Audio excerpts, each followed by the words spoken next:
Bienvenue sur le podcast ENSA et vous.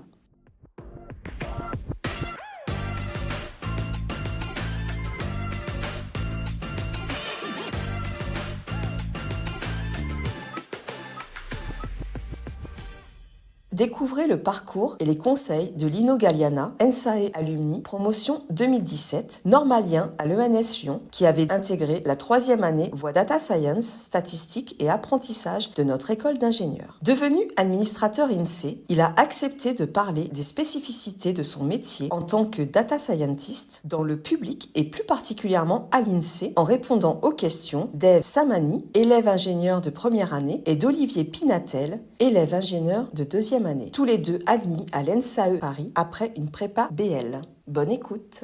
Alors moi aussi j'ai fait une prépa BL, ça semble être la norme aujourd'hui dans ce petit podcast. Donc moi je l'ai faite il y a un peu plus longtemps. Je suis rentré à l'ENS en 2013, l'ENS Lyon. Donc je suis arrivé à l'ENSAE finalement assez tardivement dans mes études. J'ai fait d'abord une scolarité en économie. D'abord à l'ENS Lyon, puis ensuite au master analyse et politique économique, APE, à Paris, à l'école d'économie de Paris. Et c'est après celle-ci que je suis rentré à l'ENSAE, donc ça correspond à ma 4e année de scolarité. Après mon M2, je suis rentré par une passerelle qu'il y avait à l'époque, parce qu'à l'époque, l'ENSAE était encore à Paris, enfin à Malakoff. C'était la dernière année. Moi, je suis rentré dernière année là-bas. Et donc, il y avait une passerelle pour rentrer en 3e année directement à l'ENSAE. Donc, il y a que quelques manières de rentrer directement en 3e année, qui est la dernière année de l'ENSAE. Le master APE que j'avais fait était l'une d'elles. Ensuite, donc j'ai fait ma scolarité à l'ENSAE dans la voie data science, statistique et apprentissage. Pour compléter mon parcours en économie d'un aspect un peu plus statistique et empirique, parce que j'avais plutôt une formation en économie théorique. Après l'ENSAE, j'ai fini ma scolarité par des stages euh, à EDF d'abord et ensuite à l'INSEE pour passer le concours INSEE et rentrer à l'INSEE. En général, on voit plus la data science dans le secteur privé. Donc là, c'est intéressant de l'avoir dans le secteur public. Mais du coup, justement, pourquoi s'être orienté vers la data science? Parce que je sais que moi, c'est un domaine qui m'intéresse un peu et j'aimerais bien en fait en savoir plus. Qu'est-ce qui vous a peut-être attiré dans ce domaine? Alors, je suis arrivé, donc, comme je le disais, à la data science par la voie de l'économie, plutôt un parcours académique en économie, une approche de recherche. Et ce que je recherchais dans la data science, c'était une approche plus pratique. J'ai eu un parcours en économie où on touchait très peu aux données, ce qui est un petit peu frustrant, alors même qu'on est dans une voie de ou une conséquence de la numérisation de l'économie, c'est d'avoir de plus en plus de données, un volume de données produites en expansion et donc de plus en plus de questions économiques ou sociologiques qu'on peut éclairer par le biais de l'analyse empirique, de la data science. Et en fait, c'est pour ça que je me suis intéressé à la data science et à l'ENSAE, parce que ça pouvait me donner les outils pour creuser énormément de questions. Dans la suite de mon parcours, en fait, j'ai toujours cherché l'éclectisme, la possibilité de répondre à de nombreuses questions et la data science, ça a été vraiment une manière de pouvoir explorer une grande diversité de problématiques, par exemple des problématiques sociologiques, géographiques ou économiques, et tout ça selon un squelette commun de méthodes que sont les méthodes de data science. Ok, et est-ce que vous pourriez peut-être donner des exemples concrets de du coup à quoi correspond le métier de data scientist que vous exercez en tout cas aujourd'hui? C'est un métier qui est en évolution. Et probablement que la manière dont on le pratique aujourd'hui n'est déjà plus la même que celle au moment où je suis rentré dans le monde professionnel. Ça fait pas si longtemps, ça fait disons 4 ans, et le métier a déjà évolué et il va continuer à évoluer probablement dans les prochaines années. Donc En fait, pour simplifier, la data science telle qu'elle était au moment où je suis rentré sur le marché du travail, où je suis sorti de l'ENSAE, c'était la valorisation de nouvelles sources de données, de sources de données moins traditionnelles. Par exemple, des données de téléphonie mobile. Moi, j'ai beaucoup travaillé sur ces problématiques-là en début de carrière, sur les données de téléphonie mobile. On avait des données qui étaient une suite de localisation et on voulait essayer d'éclairer des phénomènes socio-économiques à partir de celles-ci.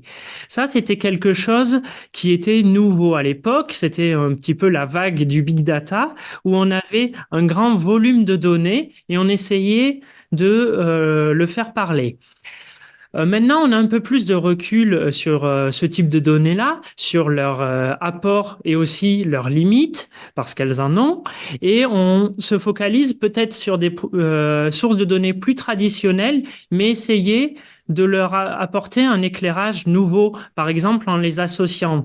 Euh, pour, Par exemple, on peut avoir des sources de données traditionnelles qui viennent, par exemple, de registres fiscaux, donc des déclarations de revenus, et on va essayer de les faire parler, de les valoriser de nouvelles manières. Et ça va être, par exemple, en les associant à de nouvelles sources de données qu'on a par ailleurs. Ça peut être une approche de la data science, mais ça peut être aussi ces mêmes données-là, de les faire parler différemment. Par exemple, en mettant en œuvre de nouvelles visualisations de données, donc de nouveaux portails, de nouveaux sites web de visualisation pour explorer ces données dans leur richesse de manière beaucoup plus massive que ce qu'on pouvait faire par le passé. Ça peut être ça aussi, l'évolution du métier de data scientist. D'accord. Et donc, vous en avez parlé un peu de cette diversité des domaines d'application de la data science. Est-ce que vous êtes plutôt spécialisé dans un domaine en particulier ou est-ce que ça vous arrive d'avoir finalement un peu des missions ou des projets sur différents domaines? Moi, j'ai un profil très généraliste, comme beaucoup d'ingénieurs de la donnée qui partent à l'INSEE. On a des profils qui sont assez généralistes parce que déjà, je pense que c'est par intérêt. Si on va à l'INSEE, c'est qu'on est intéressé par de nombreux phénomènes socio-économiques. Sinon, on va plutôt dans la recherche quand on a envie de se spécialiser dans un domaine particulier. Aussi, ce caractère généraliste, je l'ai cultivé et j'y tiens beaucoup parce que c'est quelque chose d'assez appréciable. On a énormément de données, que ce soit à l'INSEE, que ce soit dans le secteur public ou que ce soit dans le secteur même privé. Et cette possibilité d'éclairer un large portefeuille, un grand panorama de sujets par le biais de la data science, moi j'y tiens beaucoup. Mes sujets, ils ont beaucoup évolué au cours des dernières années. J'ai travaillé sur des données de téléphonie mobile, j'ai travaillé sur des données d'hospitalisation au moment du Covid, j'ai travaillé sur des données de textuels que sont les enregistrements de supermarchés, enfin les tickets de caisse pour essayer de les valoriser mieux, d'enrichir notre usage de celles-ci.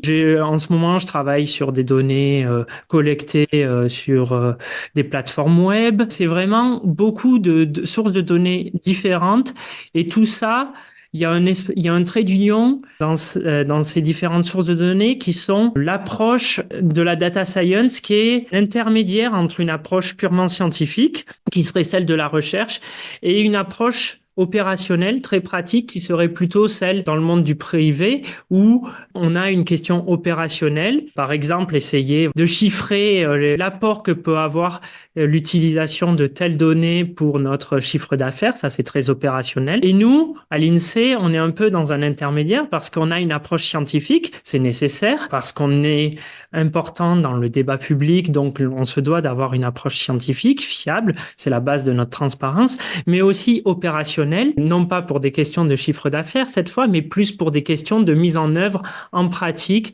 de production de données régulières. Il faut produire régulièrement les chiffres de l'inflation, les chiffres du PIB, les inégalités de revenus. Ça, on doit les produire à intervalles réguliers et ça, c'est un problème qui est aussi opérationnel.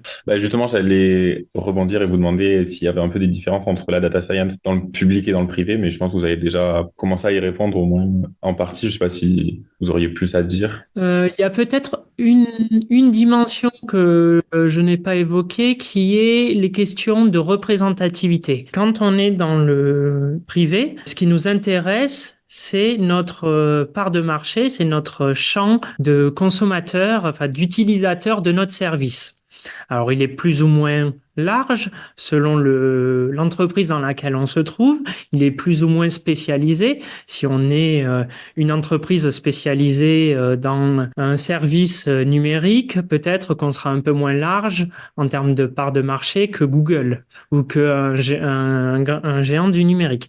Mais on a toujours un segment de marché particulier. Alors que nous, à l'INSEE, ce qu'on fait, c'est de la production de statistiques, d'indicateurs sur la population générale. Et ça, c'est un vrai défi. C'est un vrai défi parce que, en fait, on se doit de s'assurer qu'on a des remontées de données sur à peu près toute la population ou qu'on est en mesure de corriger celle-ci de biais potentiels dans la collecte des données et éventuellement, ultérieurement, dans le traitement des données. Si on utilise exclusivement les remontées fiscales, on va être sur un champ de population restreint parce que tout le monde ne va pas payer d'impôts, parce qu'il faut avoir un certain revenu pour payer des impôts. Et donc, il faut avoir aussi des remontées d'informations sur cette population-là qui ne paye pas d'impôts, mais qui est quand même malgré tout importante dans la prise en compte des inégalités de revenus. Et cet enjeu-là est moins présent dans le secteur privé.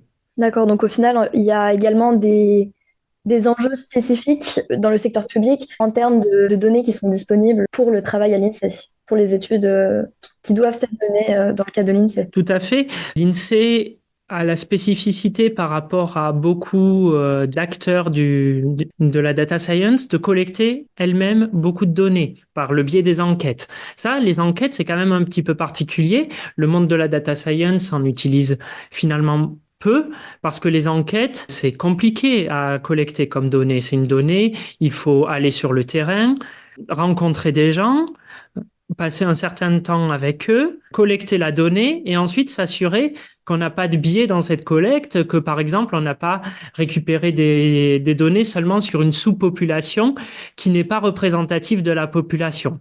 Donc nous, on a cet enjeu-là qui est spécifique peut-être à l'INSEE et à quelques organismes de collecte de données par les enquêtes. Mais on n'a pas que ce type de données-là. Comme on est dans le secteur public, on a l'accès à d'autres sources de données qui sont des données, ce qu'on appelle des données administratives, qui sont des remontées automatiques d'informations qui viennent de nombreux systèmes numériques. J'ai parlé tout à l'heure des données fiscales. Les données fiscales, c'en est un type de données. Quand n'importe quel citoyen français fait une déclaration d'impôt, c'est une remontée d'informations quelque part, c'est une donnée intéressante potentiellement pour la statistique publique. Nous, ce qui nous intéresse à l'INSEE, ce n'est pas la donnée individuelle. Au contraire, la donnée individuelle, on ne veut pas qu'elle ait trop de poids. Nous, ce qui nous intéresse, c'est de documenter la réalité socio-économique. Donc, c'est de produire sur des agrégats de données, sur des agrégats pertinents, représentatifs de la réalité. Et ça, c'est tout un travail important à l'INSEE de travail sur la donnée. Et enfin, il y a un autre type de données qui est nouveau, qui peut être utile, mais plus au cas par cas, c'est des données privées. C'est des données qui sont intéressantes pour la statistique publique, vu que c'est notre horizon, c'est de faire de la statistique publique, mais dont l'INSEE n'est pas le producteur.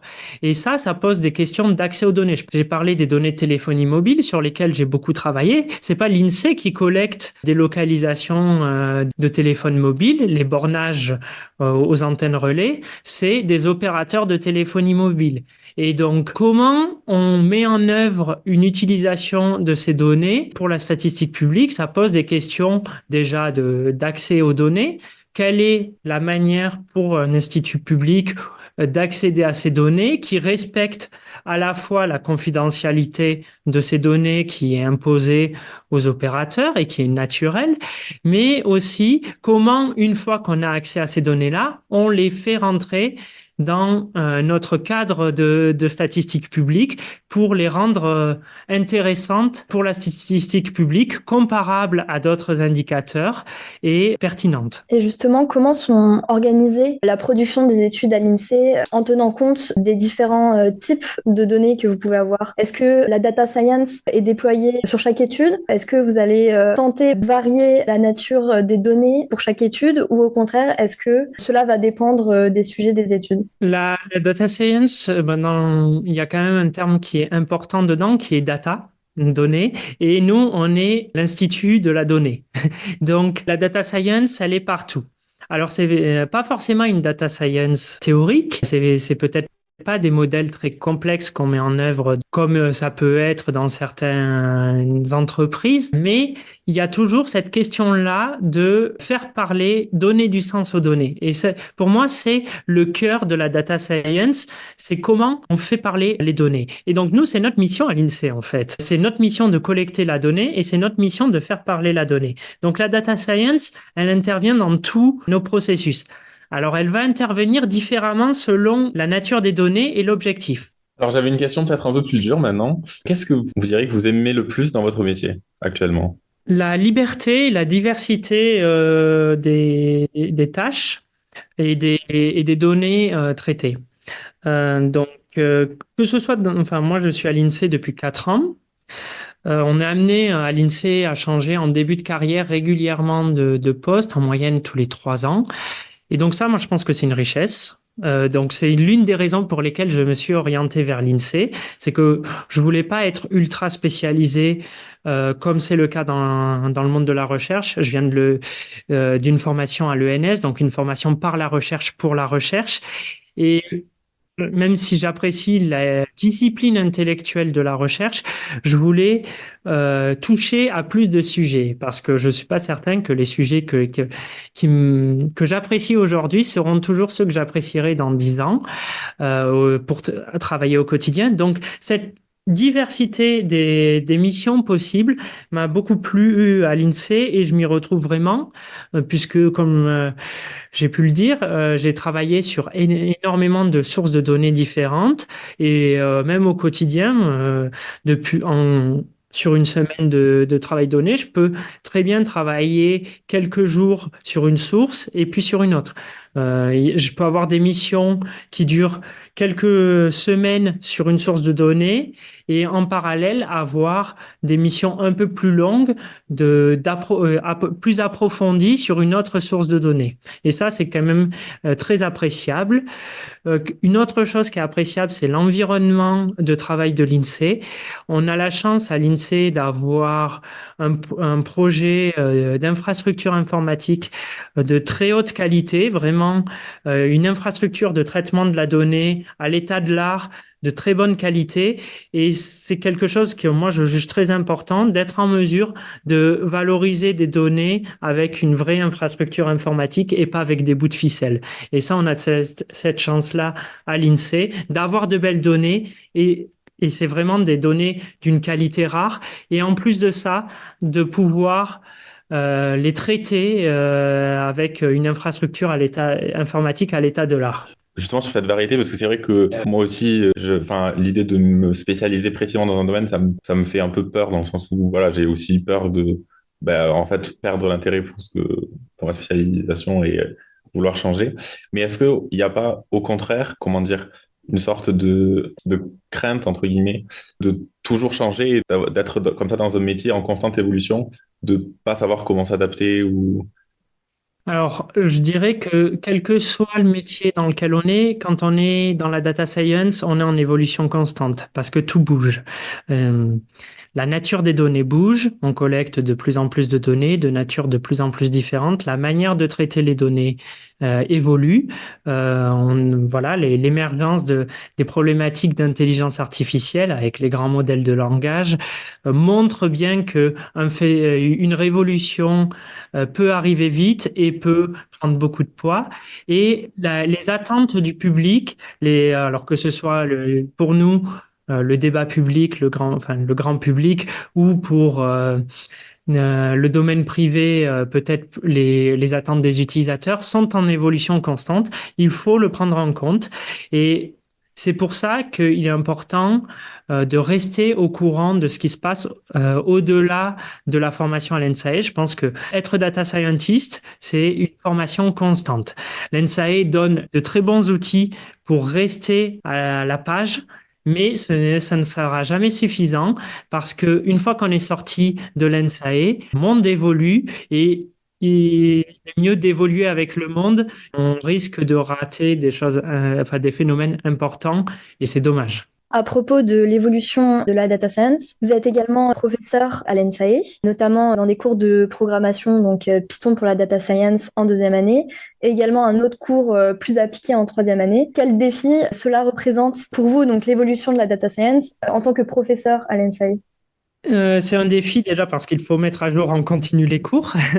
Donc, c'est le premier défi, mais ça se fait avec plaisir parce qu'en fait, c'est lié aux évolutions de mon métier. Euh, donc, c'est un véritable défi parce que les pratiques et les outils évoluent. Donc, quand on donne des cours d'informatique comme je le fais, ça veut dire que une manière de travailler peut évoluer et ne plus être à la page des données ou du monde, de l'écosystème de la donnée. Et ça, c'est un véritable défi. Un premier défi. Un deuxième défi, c'est de faire comprendre que ces évolutions, elles sont aussi là pour améliorer notre capacité à traiter la donnée. La donnée, ça peut paraître théorique, mais enfin, quand on est face à son ordinateur, mais en réalité, quand on est data scientist, on passe sa journée à essayer de faire parler des données. Et il y a des meilleures manières que d'autres de le faire, et c'est aussi mon rôle, moi, en tant que professeur, de pointer vers certaines librairies, par exemple, qui sont meilleures que d'autres. Et ça évolue de manière constante. Les méthodes de traitement de la donnée, elles évoluent. On a des algorithmes qui émergent, qui n'existaient pas il y a 10 ans. Et donc ça, il faut le prendre en compte dans l'enseignement, mais aussi dans le travail quotidien. Merci d'avoir écouté cette première partie de l'interview de Lino Galliana, data scientist à l'INSEE. La suite dans le prochain épisode du podcast ENSAE-vous. À bientôt!